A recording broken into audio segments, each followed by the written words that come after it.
Bonjour à tous et bienvenue sur TP News TV, la télé des très petites entreprises. Interviews, reportages, débats.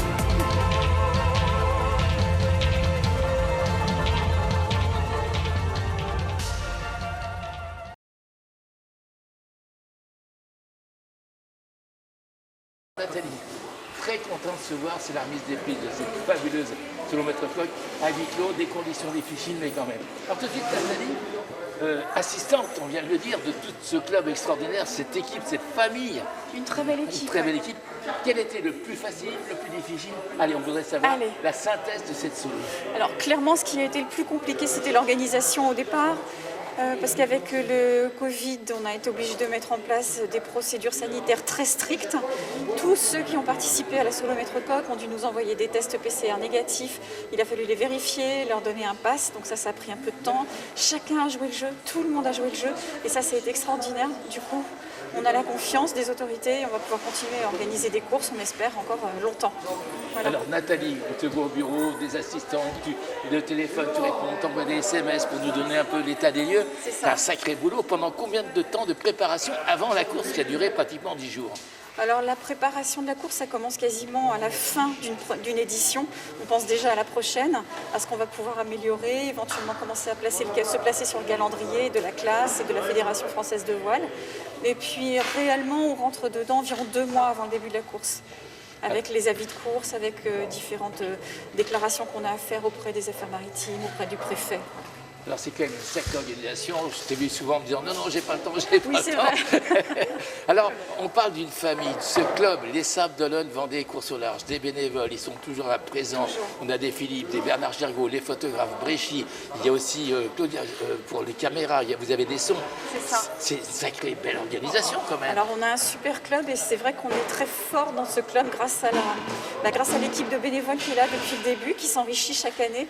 Mais c'est vraiment eux qui nous permettent de faire vivre le club parce qu'ils ont une énergie, une volonté d'être dingue.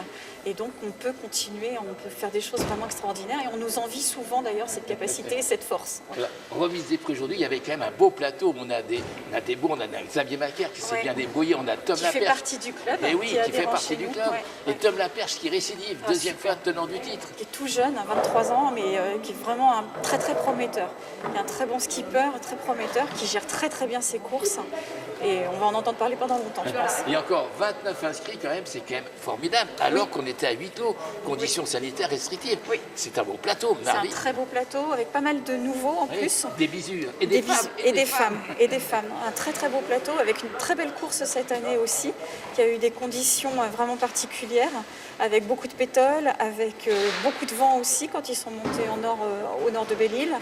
Et retour en Vendée avec pétole, pas de vent du tout, ce qui fait qu'on a eu on a eu quelques coureurs qui sont arrivés hors temps. Une très belle édition, oui. Des abandons quand même, on a eu des petits grincements au cœur pour des abandons avec des skippers qu'on aimait. Et ça fait partie de la règle du jeu aussi. Ça fait partie de la règle du jeu, c'est un sport mécanique. Et un sport mécanique, on peut casser et du coup on peut arriver jusqu'au bout. Oui. Nathalie, ça fait combien de temps que vous êtes tombée dans ce chaudron de la course au large? À titre personnel, ça fait déjà très longtemps, parce que j'ai été mariée pendant longtemps à quelqu'un qui fait du bateau. Ouais. Donc ça fait déjà un petit moment.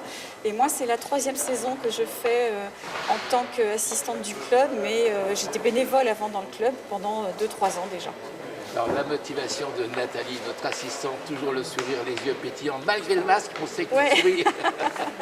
On essaye, oui, c'est difficile de faire passer le sourire avec le masque, mais on essaye. Moi, ma motivation, c'est que les skippers, les hommes et les femmes qui sont là, puissent partir et faire leurs courses.